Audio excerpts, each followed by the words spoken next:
On this episode of Just in Case You Forgot, Delaware County, I will talk to Ashley some more about the spot that 23-year-old Stacey Colbert was found in Delaware County, Ohio. I don't know for a fact how far off of the road that she was.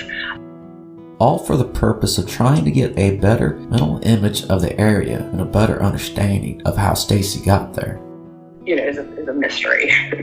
There's no way you keep a secret like this forever. That's now on Just in Case You Forgot, Season 2, Delaware County. Why here? We don't know. Just in Case You Forgot podcast is produced and hosted by William Swafford. Music was put together by William Swafford. As I was still trying to figure out how to approach a Season 2, I knew that I had to be able to know the area, or at least get a better mental image of one of the areas that I have talked about throughout this podcast. So I did talk to Ashley some more about the area.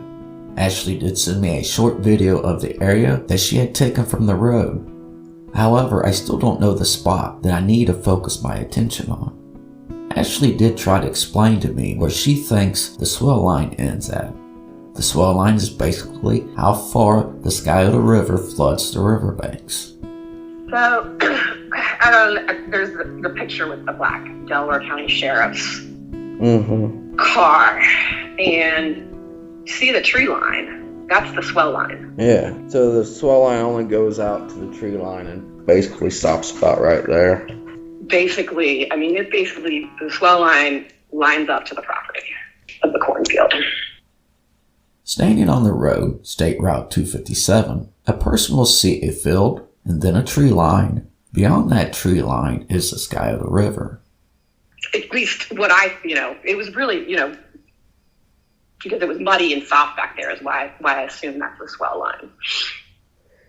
And you can see, it's funny, yeah, I was, the reason I kept going back in there is because there's different areas of rocks and stones and trees, but you can also tell that the rivers pushed those around back there, which is why I went back in there so far, is because I was like, oh, there's that. But every time I got to something, you could just tell that the river had pushed it there. I asked Ashley how far off the road was the spot where Stacey was found. I don't know for a fact how far off of the road that she was. What I can see in that picture is all I know. And they've done aerial shots of it too.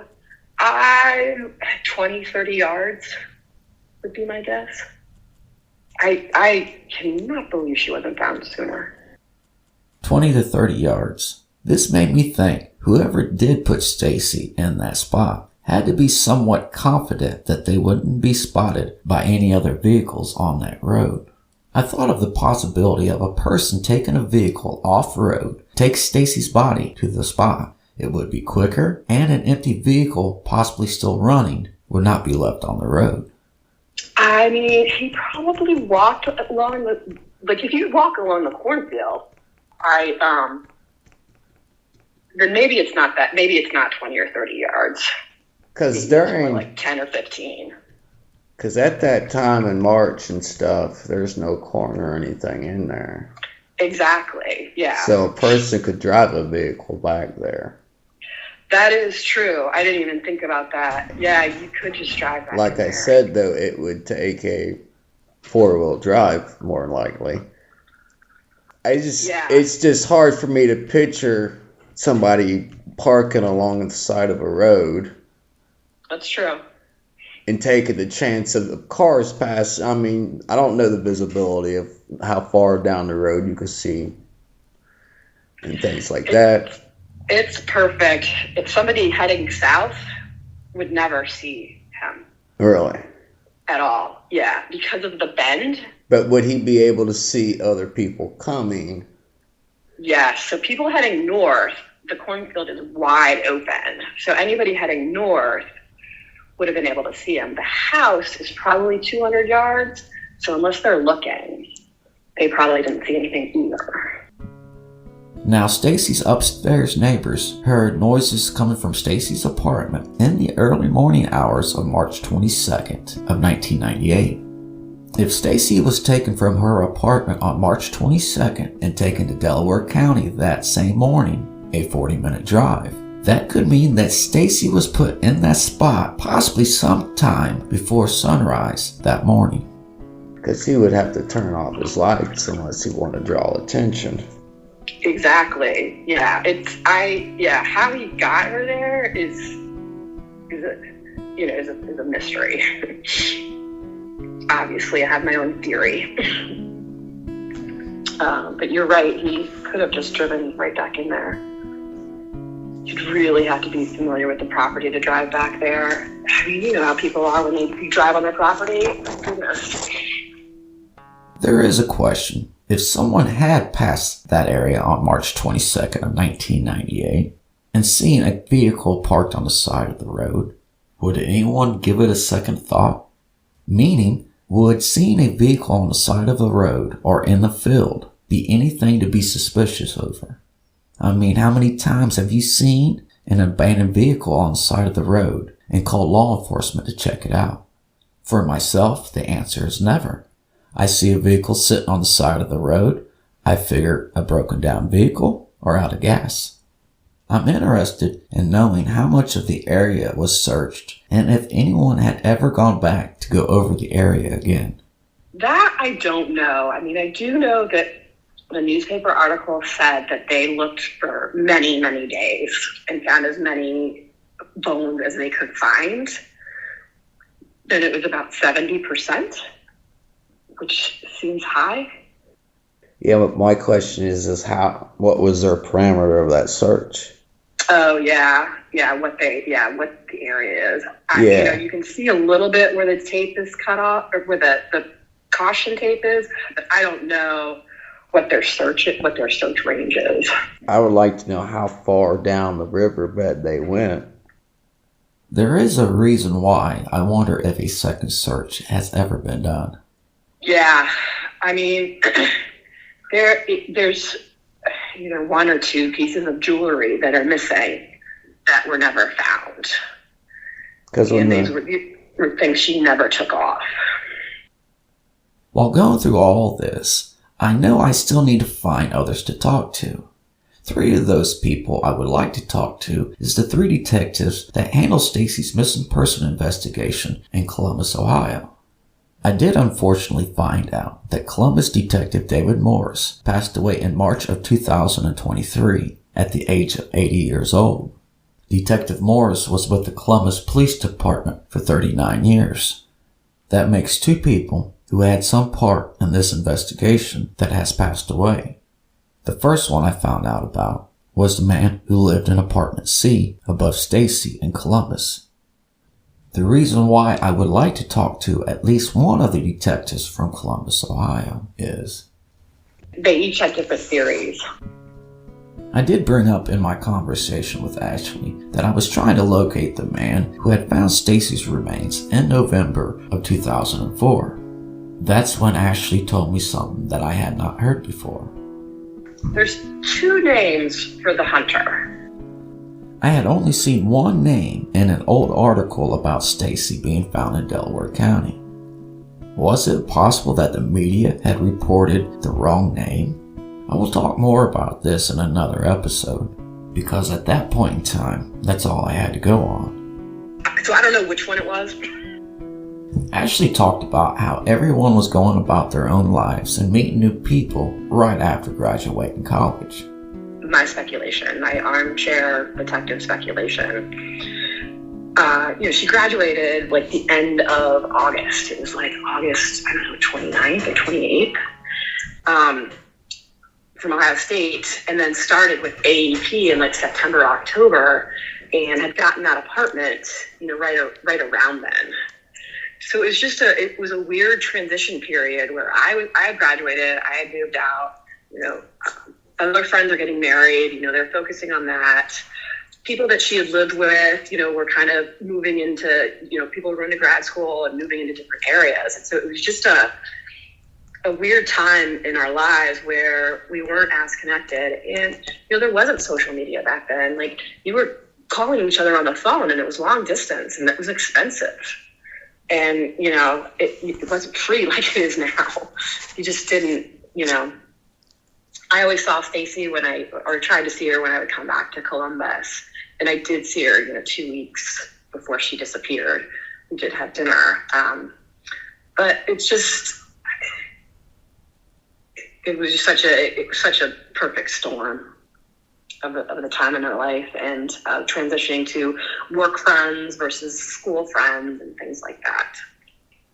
So Bessinger has asked us to find people that knew her then and you know, knew who she was hanging out with, and we've reached out to everybody that we know on that, and haven't been able to find anything. Ashley did bring up the shoe print on Stacey's apartment door again. There was the question in season 1 about where on the inside of the door the shoe print was at. You know, you asked me last time about the boot print, and I actually went back into my diary from that day, and so the boot print was at the doorknob level, or the shoe print was at the doorknob level. Okay. I mentioned to Ashley that at one point I would like to take a drive from Governor Square apartment complex to Delaware County. I mean, you definitely should. There's definitely a team that thinks that, you know, he took her and put her up there that night. But, you know, there's quotes when her remains were found that the sheriff in Delaware County, you know, interviewed people that did the brush clearing in '99, which was a year after she disappeared. And I can't imagine with where she was found with, you know, with the brush clearing that you wouldn't have seen her on. I don't know that he did burn her up there that night.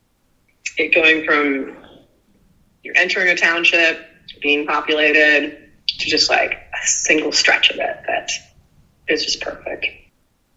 Ashley and I discussed how would someone be able to determine how long skeletal remains had been in one spot.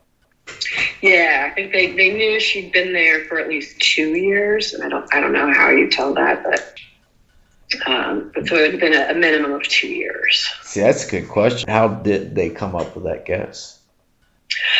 My guess is based on kind of the skeletal remains, because there was no clothing found. There was nothing. My understanding is there was nothing else found other than her remains. And so, yeah, how did they tell that it had been at least 2 years? That's a good question. I did go online and try to figure out how a person could determine how long a person's skeletal remains had been in one spot. One way that they could do this is called weathering. It is said that the condition of the bones depends on where someone puts the bones. Basically, a bone left outside will eventually disintegrate in a process called weathering. There is a 6-stage scale for weathering, 0 to 5. 0 meaning showing no signs of weathering, and 5 being bones that are splintered or turned to dust.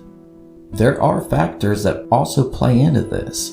How much sunlight the bones get, minerals from the groundwater, heat, humidity, wetting and drying, and then freezing and thawing. We know that Stacey was found at the edge of the Scioto River swell line. The river would overflow and make everything wet.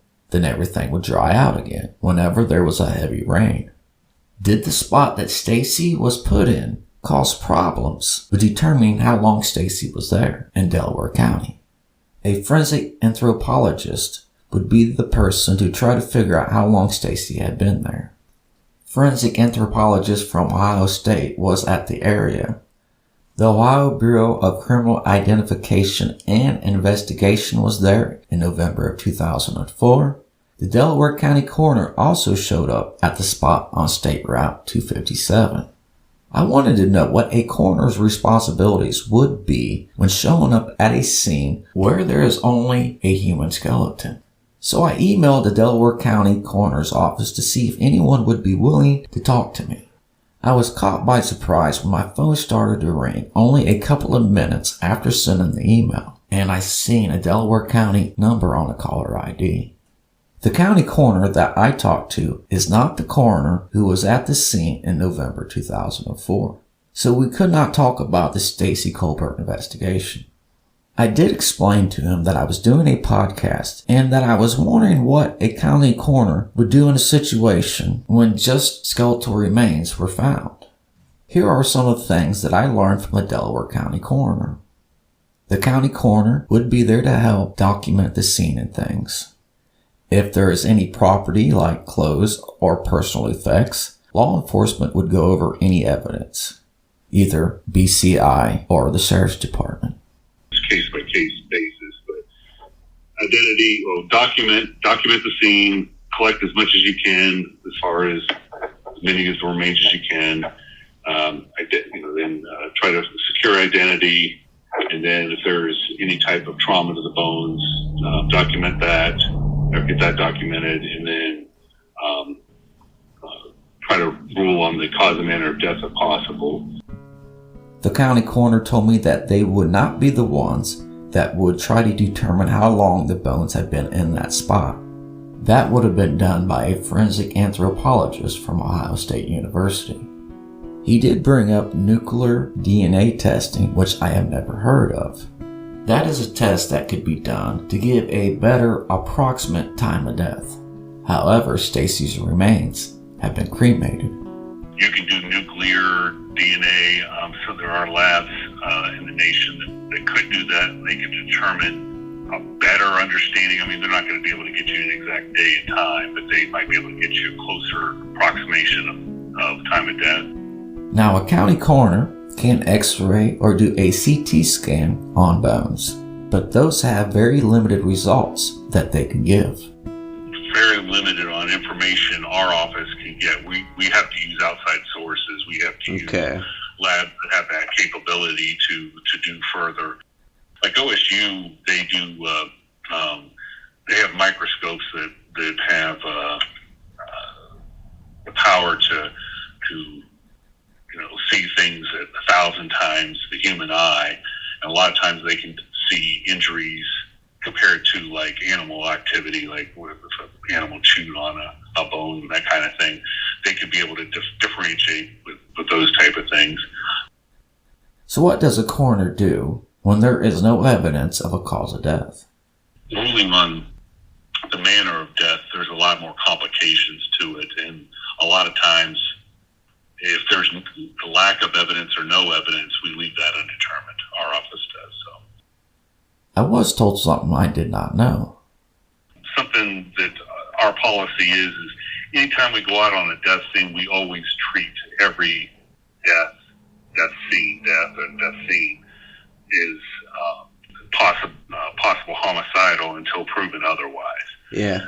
The reason why you do that is because, you don't know, so typically on homicide meaning the medical term, not the criminal element of it. So on homicides, typically the scenes are protected. They're documented, in such a way that every piece of evidence is analyzed and everything else. So so when we go out on every death, no matter which one, where it is in the county. But yeah, like I said, we don't investigate the actual criminal element of it. Okay. But a lot of times we do share information with law enforcement all the time. So the Delaware County coroner did help me understand a little bit about what a county coroner's responsibilities would be at a location where only skeletal remains were found. I did keep on sending out emails trying to get any information that I could about anything. I did put in a public record request with the Columbus Police Department. The email I received said this: the information that was requested is currently in open investigation with the Homicide Cold Case Unit. Due to this case being open, I am unable to release the requested records. On the next episode of Just In Case You Forgot, Delaware County, I will talk to one of Stacey Colbert's co-workers from AEP. I just remember she would work late, she'd come in weekends, and I think I didn't know until about the second day that people started asking if anyone had heard from her. Then it's time to meet up with Detective Bessinger and Ashley in Delaware County. Bessinger, man. That's all still to come on Just In Case You Forgot, Season 2, Delaware County. Why here? We don't know. Just In Case You Forgot podcast is produced and hosted by William Swafford. Music was put together by William Swafford.